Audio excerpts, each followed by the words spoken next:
Hi, I'm going to be talking you through my 1986 Vauxhall Cavalier Mk2, which actually came from a scrapyard originally.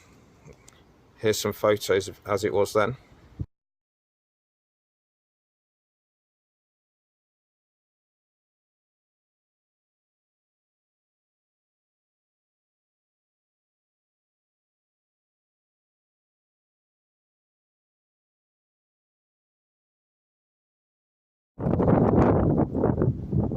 Now, the car actually only had less than 25,000 miles on the clock when I got it, and it only had one previous owner as well.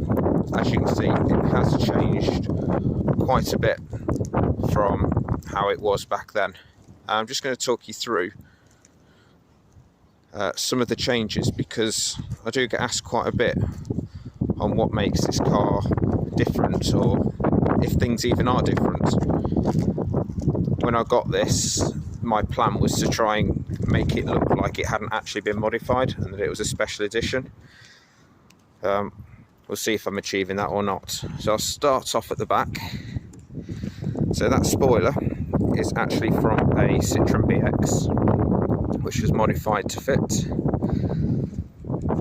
And the writing on the back there was from a Mk1 Cavalier. Now, originally the Mk2 would have a heck blender between the backlights with the number plate in between. So I got rid of that, welded up the holes for the screws, and then drilled new holes to put the lettering in.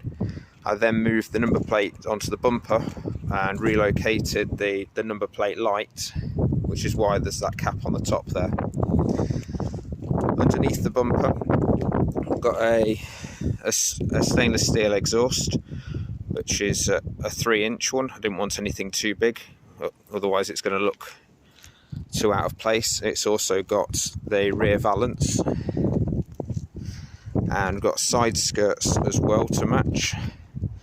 The door handles are the stainless steel ones as opposed to the black ones it came with, and I've colour coded the bumpers and the rear vents, and also all the side trim and the mirrors.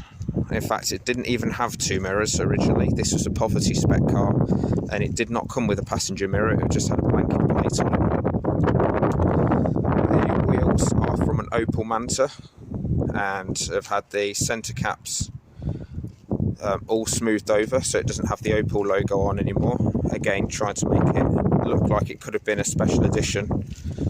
So I used filler to smooth over the old logos, and then I painted them blue to match the car, and then put a sticker over them, and then painted them silver and took the sticker off. So I used a sticker just to mask off the logo.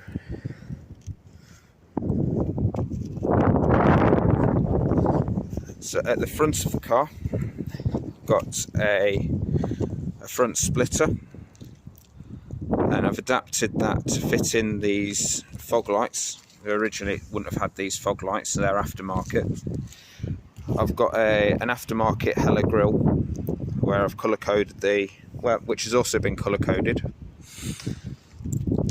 I've got Mk2 Astra bonnet vents on there for that sporty look. But again, trying to keep with the GM theme.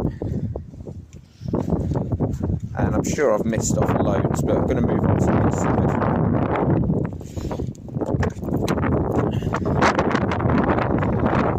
Now, when I got this car, the whole interior was blue. Unfortunately, despite the really low mileage, it was really badly deteriorated. So all the dash was cracked.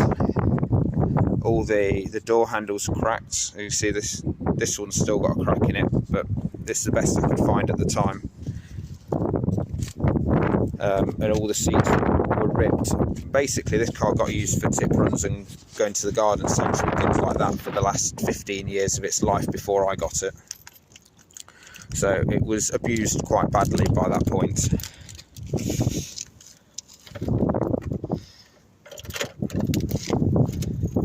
So I've got an electric aerial on there,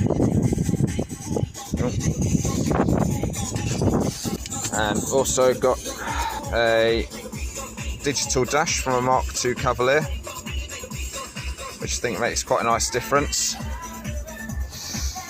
The radio is just a retro looking one,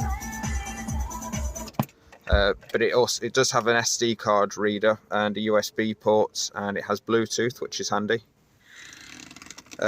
Hidden behind these cassettes, it's actually just a hollowed out case. I've got behind there my phone charger in a auxiliary socket or a cigarette lighter socket, which it didn't come with. Into this centre dash, which again has all been changed, I fitted, I don't know if you can see that, electric window switches, because it now has electric windows in the front and the back, which is what's hidden behind those little Vauxhall crests, which is again the best I could do to hide the motors. And those speakers have also been put in afterwards, and what I've done is I've moved the door card pockets back. You can see that there would have been where it originally screwed into, so I moved it back to be able to fit the speakers where I did. Again, I think they look nice and retro, but without actually being old. I've got these lovely velour seats. All this interior came out of an older Cavalier. Unfortunately it doesn't fit properly. I've made it fit the best I can. These are actually, so the back seats are in properly, but the front seats actually came from a Mk3 Cavalier, and I've used the fabric from the early Cavalier to make seat covers basically, which is why again it's not perfect. Nice mobile phone there. Doesn't work, but just looks interesting.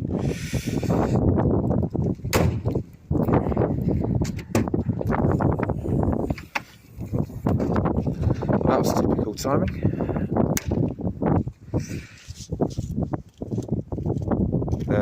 In the boot, again, this was all just blue carpet before. Now got in a subwoofer and a 4-channel amp, and the subwoofer has also got an amp built in. Got speakers hidden under the parcel shelf, because I didn't want the parcel shelf having big speaker holes in, but the sound still comes through nicely.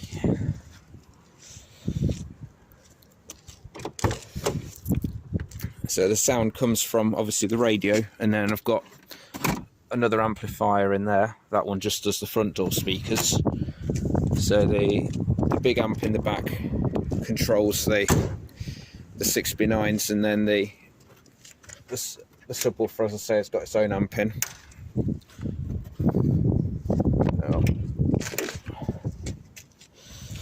And I'm sure I've forgotten lots and lots, but that's a brief overview, and now I'm just going to show you some photos